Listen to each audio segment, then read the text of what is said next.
Good morning, and this is DadSchooled podcast. I'm Josh, and that's Jimmy. I just realized that if someone watches this not in the morning, that'd make no sense to them. That's okay. I As this, still pray they had a good morning that morning, as or this or is the a next morning they podcast, encounter. that somebody might watch in the evening, and now they're like morning, and then that one viewer was not going to watch this anymore because I said good We were morning, and liars. they feel awkward. Yeah, they lied to me. It's been a while, Jimmy. What have we been up to? Um, Branson Homeschool Conference, which was Yeah, great. yeah. We had a I really went to really good experience there. Yeah, I guess it was just Branson, and it was your fault, your fault, your fault. Uh, Memorial Day, things happen. Oh yeah, that was not our fault. Places.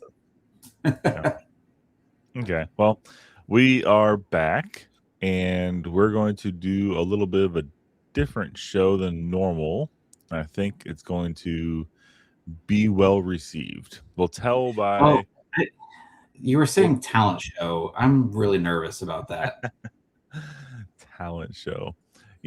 Actually, speaking of me saying things, I did receive a contact from our website, and I Ooh, wanted to give a shout out to Chris, who emailed beginning homeschool journey as a primary teacher for our girls this year. Thought that was pretty cool. So good luck, Chris, and I hope you have a good time being the primary homeschool teacher for your girls. And if you need any help or need any questions, definitely feel free to fill out another contact form on our website and ask us questions, because Jimmy here is somewhat of an expert on homeschooling girls, isn't he? a little bit. I am going into year-ish 3 of being the primary homeschooler of 2 girls, so I can Yeah, relate. that's good. So we have I almost say an expert in our midst that can help with anything you have questions on. I am a expert on secondary caring for 2 girls, because I have 2 girls I've helped raise since birth. They're my daughters. That's how it works. But they're also homeschooled. So yeah. So I thought that was an Just interesting little don't call me professional because I don't get paid for it, and I professional. think that's the one criteria for being a professional is that you do it for your profession. You get paid for it. And I'm not getting paid. Well, you don't think that the reward of raising 2 girls is a payment, like, enough? Oh, that's what makes me an expert. We call you professor. Professor, yes. Josh and the professor. Josh and the professor. It doesn't have the same ring to it, but Uh, neither does Dad School podcast. So there we are. go, I'm gonna go get my bow tie. Oh man, don't put a bow Goes tie great with, on, please. goes I don't great with trust people in bow hoodies. ties. It's just weird. All right, so okay, enough lollygagging, Jimmy. So we're back. We're going to talk today about what Moses teaches us about being a father and feeling inadequate. I We're gonna think learn about Moses' kids. we're going to learn about Moses's kids. Exactly. Moses's kid. No, Moses has kids. Um, so, when I say inadequate, if I can even say that word, what's the first thing that pops in your mind, Jimmy? um, other than myself. Yeah, I mean, other than yourself. That's the first thing that pops in my mind too. So you're you. That's any other dads out there. If you thought of something else other than yourself, then I'm proud of you. Good job. You're already you're winning. Probably, I think at heart, most dads might self-diagnose that first question right off the bat. Me. They might not say it out loud to all their jock friends that have popped collars and run around thinking they're super cool. But no, I mean, I would say it's common that dads of some sort will feel inadequate throughout their fatherhood journeys, thinking they're not enough for their spouse or for their little spawnlings. That's It's a weird way. Offspring, kids, children. There we go. So why do you think that is? Why do you think dads feel that way, Jimmy? I think I was trying to give this a little thought, and from my experience, and maybe you relate, maybe some other dads relate out there. I think one of the largest fallacies that you and I, our generation, I kind of feel like we were the kindness generation. Everything's all about being kind all the time, and so maybe you were told this or heard this at some point in like elementary school, because that's when I remember first hearing it. There were the posters on the walls with like the kitten hanging on or whatever, all that sort of I stuff. love that But one. but the sort of saying, you're perfect just the way you are. False. And exactly that type of encouragement drives me absolutely nuts. But it's what we were told as kids, and I'm sure that in a lot of cases, I'm very sure in a lot of cases, that's what kids are still being told today. I think a lot of adults are still being told that today. And you end up, that feeds into a sense of inadequacy, because in the back of your mind, you go, well, if I'm perfect like this, but I feel like this, and I just screwed up this morning or yesterday, or I made another mistake, but I'm perfect. This is as good as I'm gonna get. This is as good as it gets. Or you end up with a false assuredness that you have no work to be done, that you have no improvements to make, and you just come across as an arrogant jerk who thinks you're God's gift to all creation, because I'm perfect just the way I am. It's gonna cut one of those two ways, and I think both of those are a disservice. None of us are perfect just the way we are. We are all of us sinners, sinners in the hands of an angry God. I think I heard a sermon on that one time. Uh, but no, we all have work to do. We all fall short, and we're all in this together. Yeah, I think you said it right there perfectly, almost that almost But that inadequately, not perfectly. yes, perfectly. But I believe it fosters a sense of celebrating mediocrity in a way, like you said, you're good enough, you're perfect the way you are, but in reality you're not, because everyone doesn't deserve a trophy. Here's that soapbox again. There's going to be winners, there's going to be losers, there's going to be people who get completely destroyed in something they're doing in life, and that happens, and that's okay, and that's good, because that's what actually teaches us. I need to be better. I need to do better. I need to do better next time. I need to do a little bit better than I did this time, because if we keep on hearing, you did great, honey, whenever, or whoever says that to you, I would say honey, but I'm just like thinking of a kid hearing that. It's just not helpful, and it's not like, if the kid takes it to heart. Like, here's a story. My mom hears this. She's gonna be mad that I tell this story, actually. Hopefully she's not listening. When my sister was in, I think, high school, maybe, she was playing piccolo and she was playing flute, and she did these I don't know if it's a state champion or some kind of competition for playing it's called solo ensemble. And I did it as well when I was in high school, but I didn't really take it to heart. I just did it because everyone else did it, so I did it. My sister, though, she was, not say competitive, but she was in there to do good, right? She was trying to do good for herself and get a reward. I'm not even sure what the reward was. I was probably too young to care. Whole story. The reason my mom's gonna be mad when I say this: my sister did terribly. Like, she did horrible in her performance when she was being graded, and it sounded like terrible.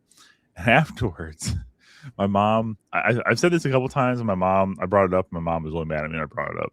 But my mom said to her, "We all know that if you practice more, you would have done better." Like, in the moment, we're there. My mom said that, and she regrets it, and she feels bad about it.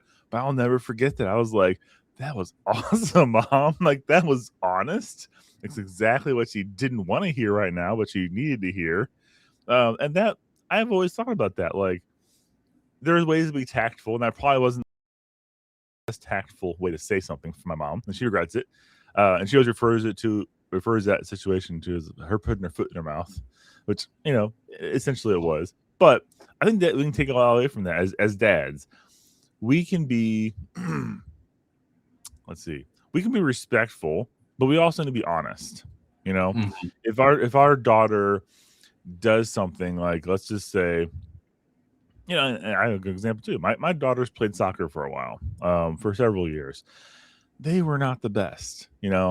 They weren't aggressive enough. They didn't push hard enough. They would stand back and let the other girl get the ball because it's the nice thing to do. So someone get the ball. Even the other team is like, no, take the ball. It's your ball.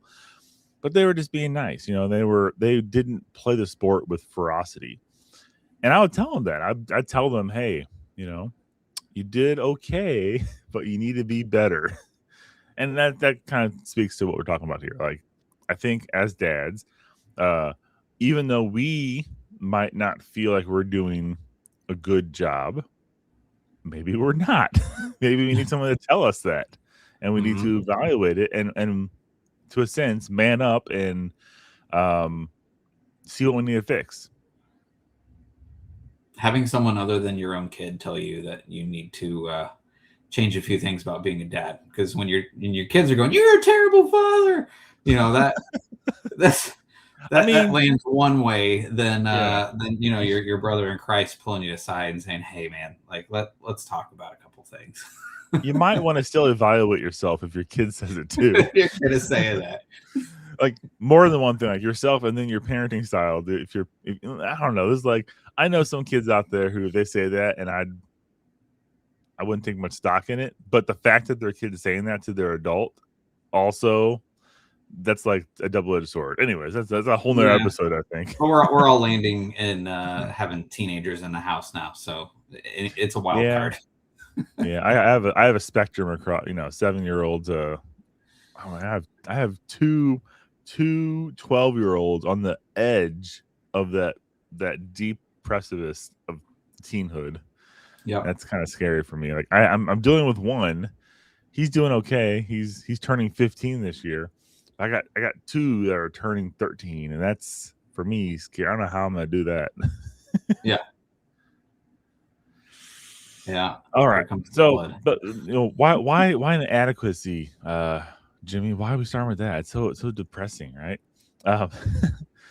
The overarching theme today is just like, if you're not feeling like you're doing good enough, okay? I mean, I'm just gonna spill the beans here for the group, whoever that one person is watching us. If you're not feeling like you're doing good enough, you know what? Moses didn't feel like he was doing good enough either. If we want to take this to the biblical roots, Moses actually fought every step of the way, kicking and screaming into what we know as his great legacy. In the beginning, let's just start with the burning bush, right? Actually, let's go before that. Sorry. Moses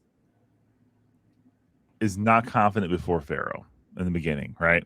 He was run out of Egypt. He was hiding in the wilderness, working as a shepherd.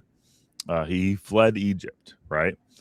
And he was already, he we don't talk about that much, but he did kill a guy. And that wasn't his best moment, probably in scripture. But he ran away, and did that fix things by running away from that, Jimmy?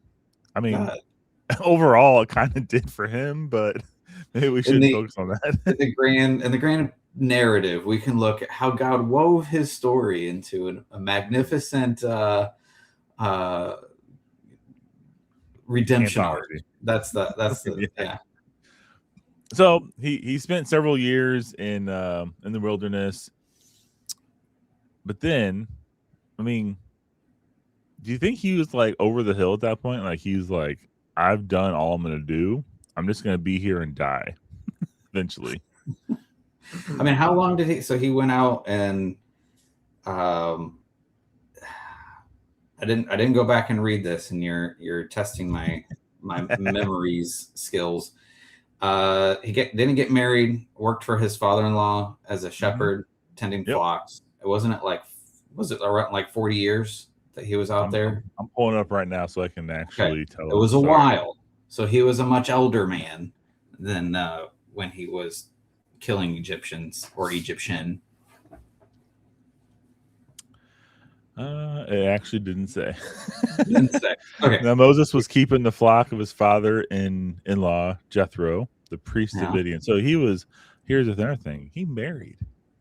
He took that leap of faith and was moving on with his life. He thought he's just doing the man's work in the field. He's trying to make a living.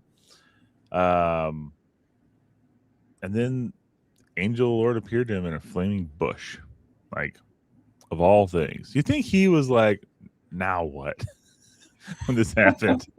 Like, he's just trying to get home, right?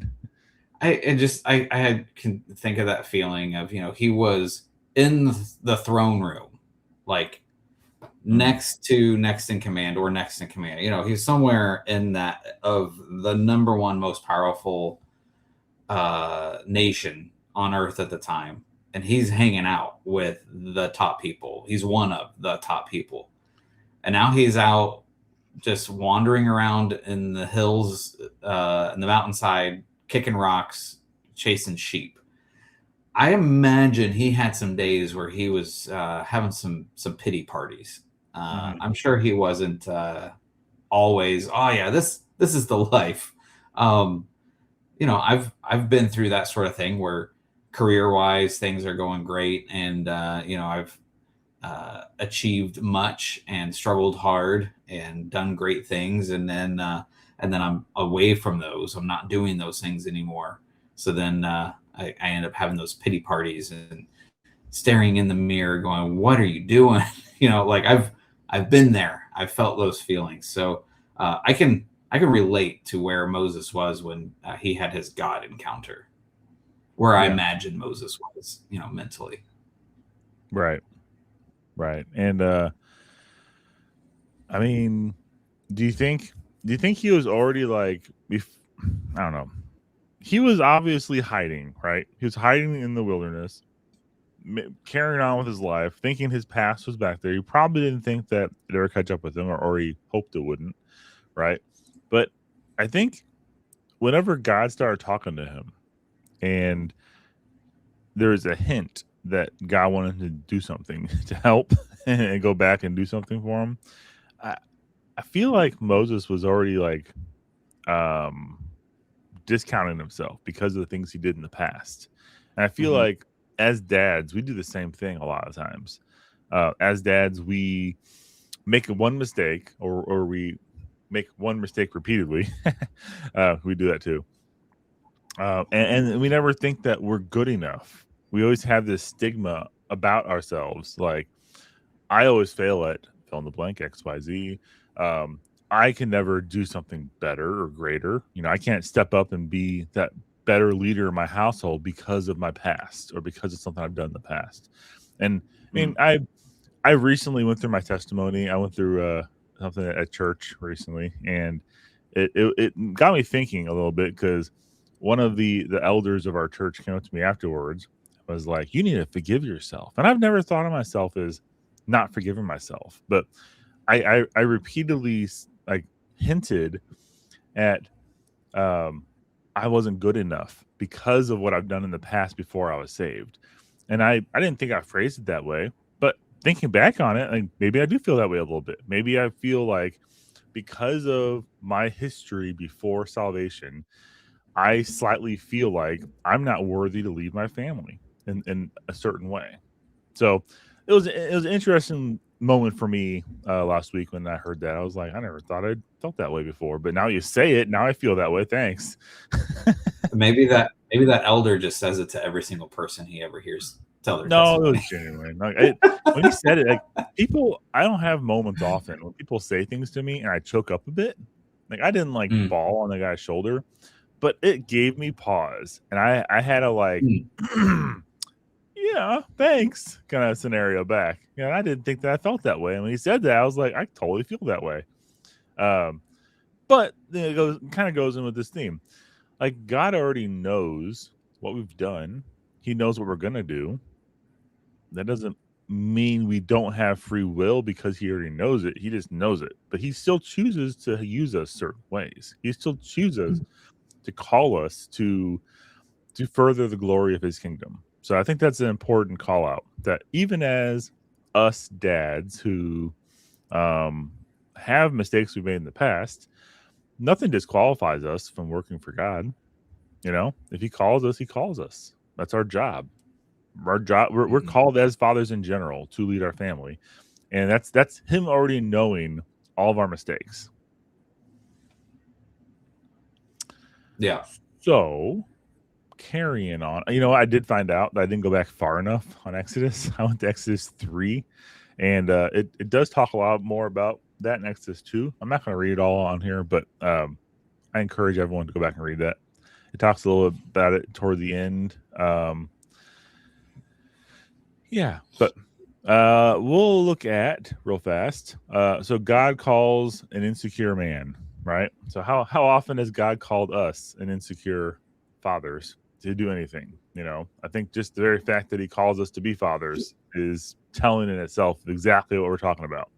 I feel like every moment, every moment that I'm a dad, and I do anything for my kids, is like a burning bush moment for me with God, because I'm always constantly like, I don't know if I should do this or not. Man, are you sure you want me to do this?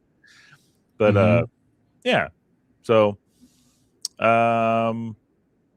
God gives Moses a large responsibility, right?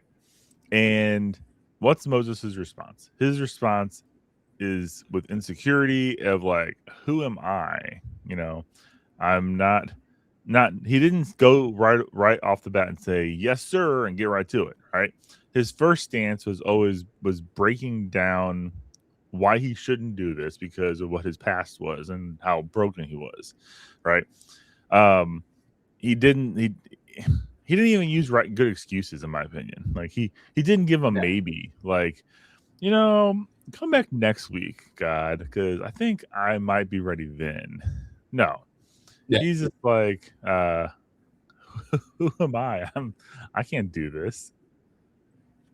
Well, and it's kind of like what I was saying earlier. I could imagine in the back of his head, he's like, God, you're 40 years too late. Like, why didn't you reach out to me when I was in the throne room already? Like, this would have been so much easier when I was part of that circle, and I'm not now. I'm a runaway fugitive, and I can't go in there. I can't approach them. They know what I've done. They know why me. Didn't you? Like why didn't you call me when I was buddy with them and I could sit down like, hey guys, let's talk about this. Yeah, he's like, no, I can't. I'm worthless. Like, that's his response. Right. And that's that's a common response for us. And I think we covered this ad nauseum already. But moving on, if you look at Moses' focus was on himself. Moses focused on me, I can't do this. I'm not good enough. And God focused on his, in essence, himself. He focused on his presence. He focused on, but I'll be with you.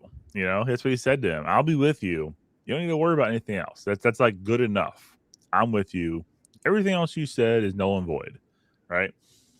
And we saw it work out exactly that way. Every single thing God said came true. Everything that God had said always comes true. It's one of the greatest things about reading the Bible is exploring all the prophecies. For me, discovering those connections in the Bible to history and modern day archaeology, it just blows my mind. Like, I didn't believe all this stuff was true at first, and then I started digging into it and seeing all these connections, and then seeing these prophecies and seeing the no-brainers that happen when you start actually breaking down what it means if the Bible is real. And it was amazing because it always points back to God is enough, no matter what. So God is saying essentially, I'm enough to cover anything that you have problems with in this journey. And as dads, I think that's important for us to keep that in mind. Whatever thing we face in our journey as being a dad, God is always saying, I have you covered as long as you stay faithful in me. If you go off on your own and you go solo into the bush, it might not work out well for you. But if you stay here with me and I'm the center of your foundation, I think God is telling us at least that's what I'm reading in this. As a dad, I'm covered. I'm covered in this journey of not knowing what I'm doing with my soon to be teen girls. I'm covered with everything. I've had several conversations with other guys that don't have any kids, and a number of them that don't plan on having kids. Or I've had conversations with guys that are about to have their first kid, and they are struck with that fear of, I don't want to be a dad, and so I'm not planning to have any kids, or I'm scared to death of becoming a dad because I've had guys say, I had a horrible influence of a father. I had a bad teacher, or I had no teacher. My dad was absent. So I don't know what I'm doing, or I'm afraid I'm going to turn out like him, and that sort of thing. So I could see Moses even having that sort of, you want me to be the representative of the people of Israel, but I mean, I grew up under the influence of the little g gods of Egypt. Like that's my teaching, that's my upbringing, that's my knowledge and understanding. I didn't have the best example. I had a horrible example, and you want me to do this thing, but that's where God steps in. And that's the super encouraging part to me. Like, even if you think you had the poor example or no example, when we depend on and lean on God, like, he becomes that example for us. Even if we had great examples or great leaders, great dads, like, yeah, God ultimately is still there with us. He's going to walk with us. He's going to carry us along through whatever life throws at us. That's a good point. I recently was talking to a family member who was just talking about how kids not having a great dad in their upbringing is, they were having problems with their children not walking with God right now, and their fruit of the spirit is not pointing to anything that they're saved, they're not walking the path, and it really points back to, I mean, you could use an excuse of their father was terrible. Their father left. Their father wasn't there for them. And their father also, while he was there, claimed to be Christian and did all the wrong things and produced all the wrong outpourings of how a Christian should act, teaching those kids, this is what a Christian acts like, which is terrible. It's the misrepresentation that us as Christians always fight. But I think hearing you say all that and hearing that recently, it really strikes home. Like, yeah, we can misrepresent what being a father is. We can do a terrible job, but one person who won't do a terrible job at being a father is God. Like, God is not going to walk out on you. People walk out on God. God doesn't walk out on people. Even. And I saw this also. I don't agree with the end sentiment. It's leaving something out. Maybe not. Maybe it's not. But I saw something online yesterday. It made me pause and read. I usually don't. I didn't engage with this because I don't want to feed the fiery furnace of people who just yap online. But this guy, I think he might have been a pastor. I can't remember. He posted a picture of Jesus hugging a person with a pride flag around them. Okay. And it said, and he was referring to, and then on one side of the image, there's a bunch of people with stones in their hands ready to throw. And the other side was like a picture of like a garden and, like, I'm guessing heaven was a depiction. And the woman was crying and Jesus was covering. And it referred to the, let he who has no sins cast the first stone. And then it focuses on, and then he says, throw down, I'm butchered this. Throw down your stones, and they left. And then he's told the girl, I don't condemn you. so neither should you, or neither should they, or something like that. I'm misrepresenting as usual. But then he says, go and sin no more. That's the key word. Go and sin no more. So the argument from every side, and this is getting a little off topic, but I don't think it is. Argument is Christians will denounce sin and denounce people who do the wrong things and be mean to them and hate them and all those other things and not love them. And then this depiction is saying even Jesus loved someone who was a sinner, a harlot, right? But the focus is that last word, the last things he said. I don't condemn you. So he's obviously showing this sinner love, right? And he's redeeming her. But he says, go and sin no more. And that is the key that everyone seems to ignore always. And that's kind of what I'm driving home for this whole dad inadequacy thing here is you can feel bad about what you're doing. You can feel bad you're not good enough.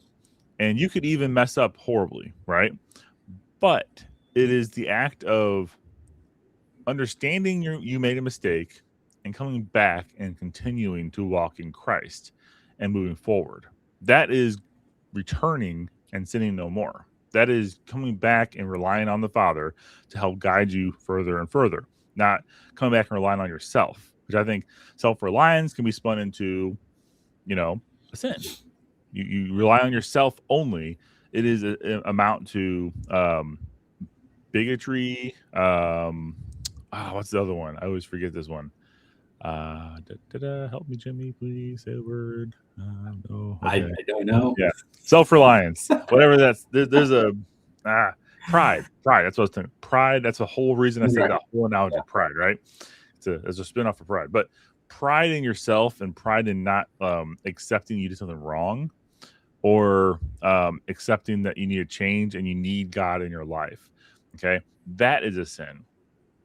And if you continuously do that and you think that you can do it all on your own, you're going to fail. You have to start with God. You have to start with, my faith is in Christ. My faith is in his path for me forward. Okay. And then you'll see that he'll be your burning bush. He'll cover what your inadequacy, what you do wrong, what you can't do. He will cover that for you. Okay. Yeah. I think part of something to be encouraged by still is even when God comes alongside you, like you're still going to screw up from time to time. Like I screw up from time to time. Like neither of us are perfect. None of us are perfect. Yes, you do, Jim. Moses didn't become perfect. Moses didn't get to enter the promised land. That's right. Because of mistake that he made later in life after he did the miraculous signs, all the wondrous things in Egypt, led the people out of Egypt. They crossed over the water, the splitting of the water. Moses was a part of that. People got to see some amazing things that Moses did. God gave him the 10 Commandments, the tablets up on the mountain, and his face is glowing because of his encounter with God, and the people are scared of him. Like all this amazing stuff. And then Moses goes and makes a boneheaded mistake. And God, still has to hold him accountable to the consequences of his actions. And sometimes this is where we end up hearing a lot of prosperity gospel stuff in today's day and age of, well, now that you're a follower of Christ, everything in life is going to be peachy keen. He's going to give you all the riches of everything in this world. Nothing's ever going to go wrong. You're never going to have any disease or sickness, and and everything's just going to be rainbows and sunshine always and forever. And then it goes back to that same feeling of, well, I was told when I was a child that I'm perfect just the way I am, but why do I feel so cruddy?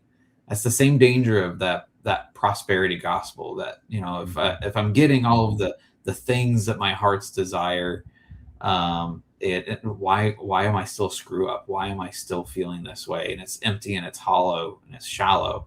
But God didn't ever leave Moses. He didn't ever condemn him and cast him away. He just said, there's a consequence. I'm sorry, bud. Like, this is what I asked of you, and you didn't follow through. I still have to hold you accountable. I still love you, and I'm still with you. And that's when we zoom out and see that entire picture. I mean, we touched on briefly Moses as a child, and now all the way to Moses at the end of his life. And when you see that entire picture, like that's the encouragement to me of, yeah, I've screwed up and I might have to atone for some of those screw ups, and it might keep me from being where I ultimately want to be.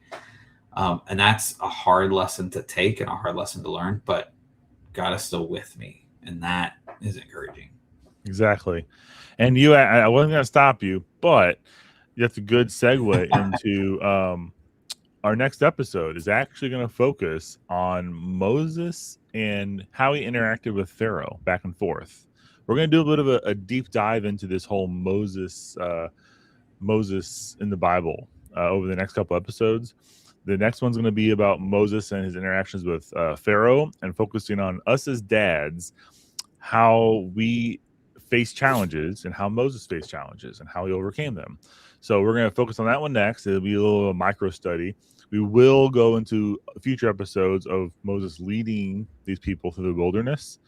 And then, like you said, I think the fourth episode will be about God's redeeming of Moses after his mistakes and being truthful and judging him. So we have buckle up. It's a journey, guys. Okay.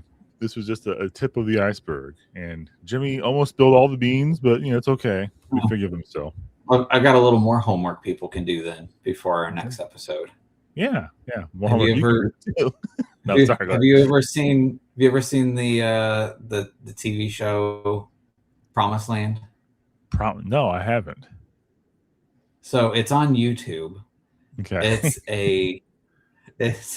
I think it's on Angel Network too, but they've got all the episodes are on YouTube. So it's a comedy TV show following Moses and the Israelites through the wilderness in the style of episodes of The Office. I have seen this. Yes. Yeah, like a documentary film crew is following them and interviewing them, and like you'll have the characters look in the camera dramatically like Jim in The Office and all that sort of stuff. Like it's funny. It's we've only made it about halfway through the show, but that's everyone's homework. It's biblical. It's How many episodes? How many episodes is this? I don't know. There's maybe like 10 now or something. Oh, that's awesome. I'm gonna have to start watching that. That's good. Yeah. All right. Well, we'll come back next week and talk more about Moses and his Pharaoh interactions and his adversity he's going to face there. So buckle up. If you guys need anything from us, DadSchoolPodcast.com. You can also hit us up on YouTube, leave a comment. You can hit us up on Facebook. This will be on Facebook. I don't think I post on X anymore because there's like -2 followers on X for this kind of thing right now. So if we ever grow, we'll be on X, but right now, no. Instagram, don't do that. Yeah. Anything else, Jimmy, before we go? Oh, I guess we should tell dads you're enough. You need God. You rely on the Father. The way you are. No, you're not perfect the way you are. Bad, Jimmy. Sorry. You need God. You need work. But I guess whatever you're gonna say about yourself and you think about yourself, but God. Just think of that. Start there. And once you start saying that, you get into a habit of saying that and going back to the Bible and reading these Exodus. Read Exodus 2 and 3, Exodus 1, 2, and 3. Just read that and you'll feel encouraged about who you are as a person and who God is for you, in my opinion. So there's your homework, peoples. Sorry, I keep on saying last thoughts during the talking. So last thoughts, Jimmy? No, I was just going to say, hey, Chris out there, whichever Chris you are, maybe there's multiple Chris's that this applies to. This is for all of you, but we're proud of you. We see you, keep the faith. We're right here with you. Exactly. Definitely. Thanks for reaching out to us. And I encourage other dads to do the same. And if you're a wife, send this to your dads, or send this to not your dads. Send this to your husbands. Your neighbor. Yeah. Talk to you guys later. Thank you. Have a good day.